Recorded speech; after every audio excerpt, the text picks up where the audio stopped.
So one fine morning, I was doing my morning devotion and I was reading the book of Proverbs 4 to be precise, and I was reading through and a particular verse caught my attention.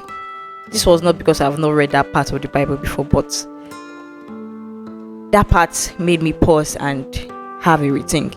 So it says, Proverbs 4 verse 23 says, above all else, guard your heart because everything you do flows from it. And it made me stop and it made me ask myself a question. How do I guard my heart? So I just picked my pen and just wrote it on my journal as soon as I can.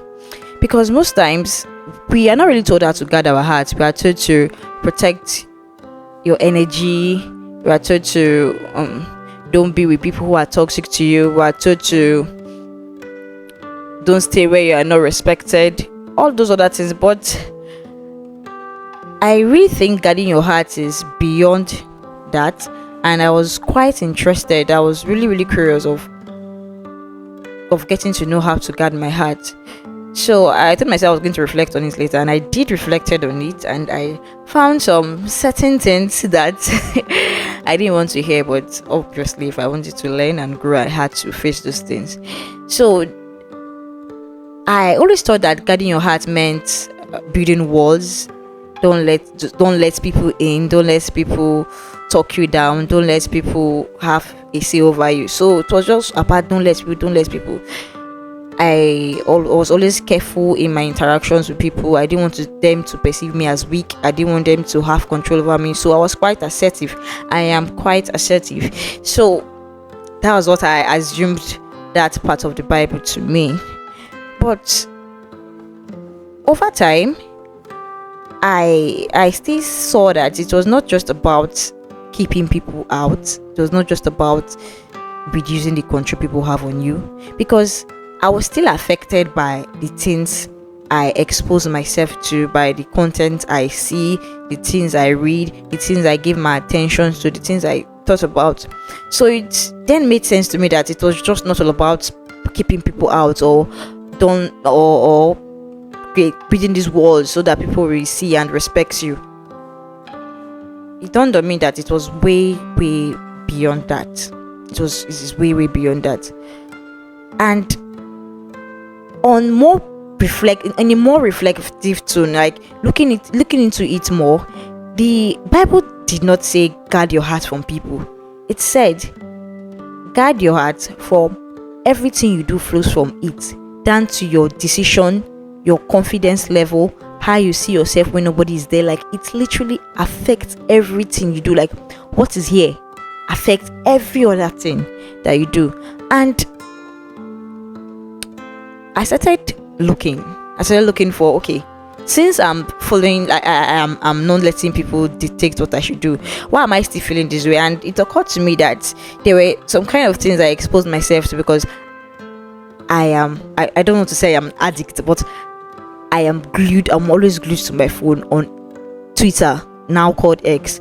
I'll be scrolling to Twitter, I'll be looking at people who have achieved success, I'll be comparing myself to them and speaking down on myself that I'm not doing enough. Why these people they are way ahead of me and we started together, why am I still here? And those things affected me. They affected my confidence, they affected how I saw myself. And on top of that, I looked at the people I have around me, because most times it's not as if we cannot protect ourselves from bad energy or from people who want to talk down on us, but we are so scared of losing these people, even if they affect our confidence, even if they affect our energy, even if they affect our mind. Like, you just don't want to lose them, and sometimes losing them is actually one of the ways to literally guard your heart, like, for real. And going forward, I've dealt with the people, I've dealt with the kind of content I exposed myself to. On a deeper thought, despite dealing with these things I'm exposing myself to, what is my mind saying? What am I doing in my mind? Because I find that my thoughts were also a contributing factor to me feeling the way I feel. I have these thoughts of failure, these thoughts of not being where I'm supposed to be, these thoughts of not having things going as planned. Like, my thoughts were shaping who I was becoming. These thoughts I'm having, they were shaping who I was becoming. And whether or not I was keeping myself away from toxic people, what was inside me was causing chaos. What was inside me was not being fruitful. Like, I'm guarding my heart. What am I guarding it from? What is still inside there is not positive. So apart from that, I also get to tell myself the truth that even from my thoughts, I could still be causing harm to myself and still be causing harm to how I live my life. And also, let's leave the thoughts, let's leave what I was exposing myself to, let's leave the kind of relationship I had. There is also a place for things that are already there in your heart. Things in the sense of childhood trauma, sense of a loss, because I've always lived with a particular childhood trauma.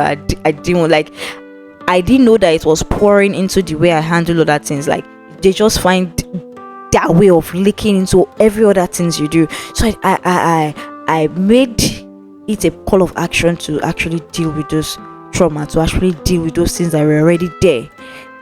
Because in as much as I'm guiding my heart, what is already inside is going to find its way outside. Because majority of the time, a man is who he thinks.